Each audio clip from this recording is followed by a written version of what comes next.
You ask Tiger to solve. This deals with linear equations with one unknown. The final result is x equals 96/31. Let's solve it step by step. Simplify the expression. Simplify the arithmetic.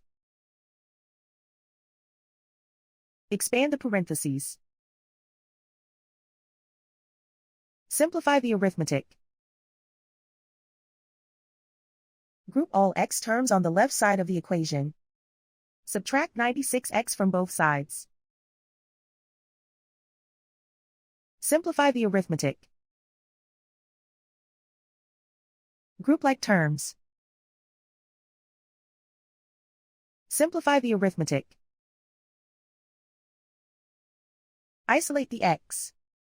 Divide both sides by -93.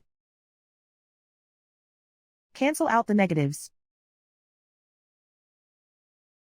Simplify the fraction. Cancel out the negatives. Find the greatest common factor of the numerator and denominator. Factor out and cancel the greatest common factor. And so the final result is x equals 96/31.